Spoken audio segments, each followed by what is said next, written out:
안녕하세요, 수다입니다. 오늘의 컨텐츠는 방구석 실록인데요.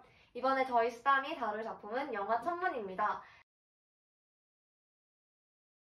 네, 영화 천문은 2018년에 개봉한 작품인데요. 역사상 가장 위대한 왕 세종과 관노로 태어나 종상품 대호군이 된 천재과학자 장영실의 이야기를 담아낸 영화입니다.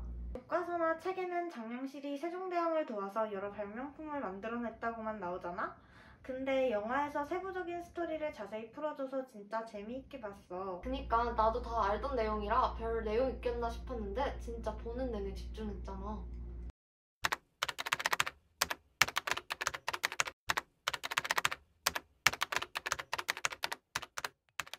네, 그럼 첫 번째 질문은 무엇인가요?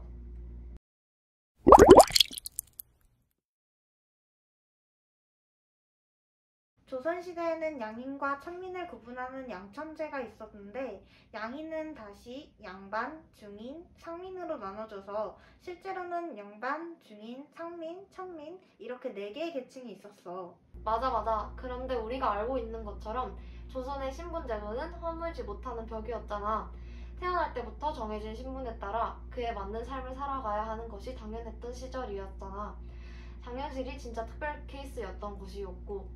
맞아. 신분에 따라 생활 모습부터 직업까지 생활 자체가 달랐다고 하더라고. 세종이 장영실에게 준 기회는 어쩌면 세상의 편견을 깨부수는 기회였구나 싶었어. 지금도 조선시대만큼은 아니지만 보이지 않는 편견과 사회적 계급이라는 것이 불가피하게 있잖아. 지금도 편견에 얽매이지 않는 사람들을 보면 정말 대단하다고 생각하는데 당시 장영실의 업적과 신분 상승은 얼마나 큰 파장을 일으켰을까 싶어. 근데 그 모든 것이 가능했던 건 장영실이 그만큼 뛰어났기 때문이라고 생각해. 영화 초반에 세종이 장영실에게 명과는 다른 우리만의 시계를 만들어 보라고 했을 때 모두가 못할 거라 생각했지만 끝내 해내잖아. 맞아. 장영실이 신분 제도를 뛰어넘을 수 있었던 이유는 그의 실력이 임금인 세종의 눈에 띄었을 때 장영실이 그 기회를 놓치지 않고 자신의 재능과 가능성을 보여줬기 때문이야. 그리고 인재 등용에 있어서 신분을 신경 쓰지 않는 세종이라는 바른 왕을 만난 운도 있었지. 진짜 영화를 보면서 계속 응원하게 되더라. 영화 도중 신분 때문에 위축되는 장면이 나올 때면 넌 충분히 멋있고 가치 있는 사람이야. 노비라는 말로 대체될 수 없어 라고 자꾸 말하게 되더라.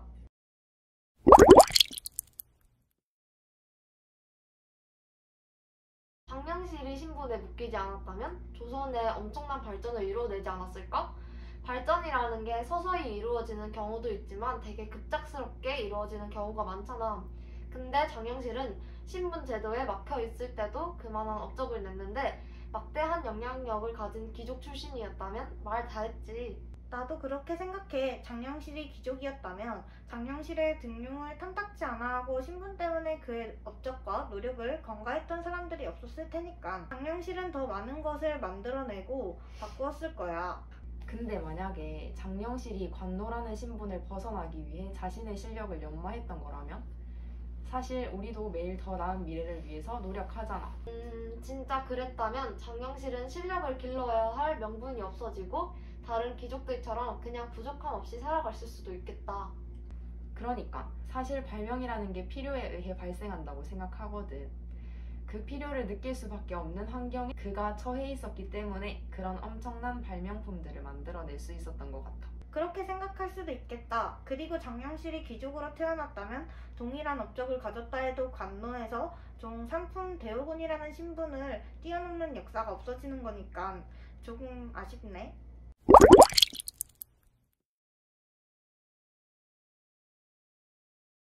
나는 간이대가 베스트인 것 같아.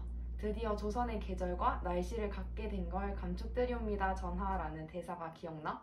영화 봤을 때도 가장 인상 깊었던 장면이었는데 옛날에는 농사가 정말 중요했잖아. 근데 조선은 멀리 떨어진 명의 별자리를 기준으로 농사를 지었다고 하더라고. 근데 명나라의 별자리와 우리 조선의 별자리가 많이 달랐기 때문에 계절과 날씨가 조금씩 어긋났다고 해. 그러면 고쳐야 되잖아. 근데 우리는 지난 방구석실록 광해편을 찍었을 때 알 수 있었듯이 우리에겐 명에 대한 사대주의가 강하게 있었어. 우리만의 것을 따로 만드는 건 생각조차 안 했고 그 피해는 고스란히 백성에게 갔대. 농사가 생계였던 백성들만 고생한 거지. 그래서 나는 백성들에게 조선의 계절과 날씨를 알려준 간이대가 가장 베스트였다고 생각해. 나는 수표가 베스트인 것 같아. 수표는 하천의 수위 변화를 측정하기 위해 제작된 측량기구야. 비가 오면 하천의 수위가 올라가고 가물면 하천의 수위가 내려가잖아? 그 자연 현상에 주목하여 만들어졌어. 물의 양을 수시로 확인할 수 있어서 홍수나 가뭄에 대비하기 용이했대. 추구기의 제작과 함께 한강에 설치되었다는 점에서 백성과 농민에게 많은 도움이 되었던 것 같더라고. 그래서 수표를 베스트로 뽑았어. 다들 백성들을 생각한 발명품을 베스트로 뽑았네. 맞아. 간이대와 수표 그리고 그의 발명품들은 단연코 모두 훌륭해. 근데 내가 더 의미있게 생각한 발명품은 바로 자경루였어. 사실 세종에게 자신의 능력을 인정받게 된 계기도 자경루였고 자경루로 인해 조선이 더욱 정확한 시간으로 생활할 수 있게 되었잖아. 자경루는 장영실의 인생을 바꾼 것뿐만 아니라 백성들의 삶에도 지대한 영향을 주었으니 장영실의 베스트 발명품은 자경루라고 생각했어. 지금까지 영화 천문에 대한 다양한 역사 견해를 들어봤는데요. 어떠셨는지 또 가지고 있던 궁금증이 조금이나마 해소되셨는지 궁금하네요. 마지막으로 질문 하나 던지며 마무리하려고 합니다. 저희가 마지막으로 다룬 질문이기도 한데요. 여러분들은 장영실의 베스트 발명품이 무엇이라고 생각하시나요? 저희는 다음 시간에 찾아오겠습니다. 쓰담의 다음 방구석 실록 영상도 기대해주세요. 안녕!